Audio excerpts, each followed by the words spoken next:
என்னதான் நமக்கு தேவையான அளவுக்கு மேலேயே வசதியான வாழ்க்கை நமக்கு அமைஞ்சிருந்தாலும் கூட இந்த மன நிம்மதி அப்படிங்கிறது எல்லாருக்கும் ரொம்ப சீக்கிரமா கிடைச்சிடாதுங்க. இப்படிதான் ஒரு தடவை சுவாமி விவேகானந்தரை பார்க்கறதுக்கு ஒரு இளைஞன் வந்தாரு.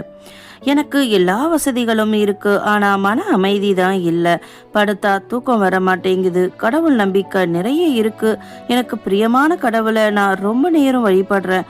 ஆனாலும் கூட என்னுடைய மனம் அமைதி இல்லாம தவிக்குது. கண்களை மூடி தியானம் செய்ய அமர்ந்தா மனம் எங்கெல்லாமோ அலைப்பாயுது. நீங்க தான் எனக்கு ஒரு நல்ல வழி காட்டணும் அப்படின்னு சொல்றான் அந்த இளைஞன். அந்த இளைஞனுக்கு விவேகானந்தர் பதில் சொல்றதுக்கு முன்னாடி ஒரு சிறு கதைய சொல்றாரு. ஒரு காட்டு பகுதியில இருக்கக்கூடிய ஒரு குகையில 3 ஞானிகள் நெடுநாட்களாக பசி தாகம் மறந்து தியானத்துல லயிச்சிருக்கிறாங்க. ஒரு நாள் அவர்கள இருக்கக்கூடிய ஒருத்தர் வாய் திறந்து, கொஞ்ச நேரத்துக்கு முன்னாடி ஒரு கருப்பு குதிரை ஓடுனுச்சு அப்படின்னு நினைக்கிறேன் அப்படின்னு சொல்லிட்டு அமைதியானாரு. அதுக்கு அந்த மற்ற 2 பேர்கிட்ட இருந்தும் எந்த பதிலுமே இல்லை. இன்னும் ஒரு 6 மாசம் போச்சு.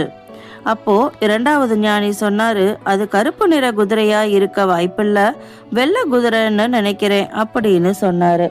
இவருடைய வாதத்துக்கு மற்ற 2 பேர்கிட்ட இருந்து எந்த பதிலும் இல்லை. இன்னும் கொஞ்ச நாள் போனுச்சு. கொஞ்சம் சும்மா இருக்க மாட்டீங்களா? இப்படியே நீங்க வளவலன்னு பேசிக்கிட்டு இருந்தீங்கன்னா நான் வேற எங்கேயாவது போய் தான் என்னோட தியானத்தை தொடரணும் அப்படின்னு கோபப்பட்டாரு 3வதா இருக்கக்கூடிய ஞானி. இந்த 3 ஞானிகளும் கண்களை மூடி தியானிப்பதற்கு பதிலா மனசை மூடி தியானிச்சிருந்தா இறைவனை அடைந்திருக்க முடியும். அதுவே உண்மையான தியானம் அப்படின்னு சொல்லிட்டு அதுக்கப்புறமா அந்த இளைஞனுடைய கேள்விக்கு பதில் சொன்னாரு விவேகானந்தர். மன அமைதி பெறுவதற்கு சிறந்த வழி சுயநலமற்ற பொது சேவையில ஈடுபடுறது தான் அப்படின்னு சொன்னாரு.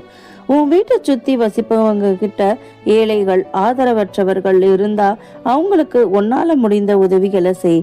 கவனிக்க ஆள் இல்லாம இருக்கக்கூடிய நோயாளிகளை மருத்துவமனைக்கு அழைச்சிக்கிட்டு போ. பிறருக்கு செய்யக்கூடிய சேவையில தான் உண்மையான மன திருப்தி இருக்கு.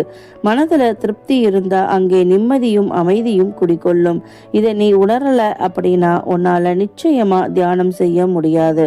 உன் மனம் ஒரு நிலையில் இல்லாமல் அலைபாய்ந்து கொண்டுதான் இருக்கும் அப்படின்னு அந்த இளைஞனுக்கு போதிக்கிறாரு விவேகானந்தர். ஆமாங்க, எவ்வளோதான் நம்ம கிட்ட பணம் இருந்தாலும் கூட அதை சுயநலமா நமக்குன்னு எடுத்து வச்சுக்காம இல்லாதவங்களுக்கு கொடுக்கும் போது கிடைக்கக்கூடிய திருப்தியே அலாதேதான். சரி நண்பர்களே, இந்த வீடியோ உங்களுக்கு பிடிச்சிருந்தா லைக் பண்ணுங்க, கமெண்ட் பண்ணுங்க, ஷேர் பண்ணுங்க, மறக்காம சப்ஸ்கிரைப் பண்ணுங்க ஃப்ரெண்ட்ஸ். நன்றி, வணக்கம்.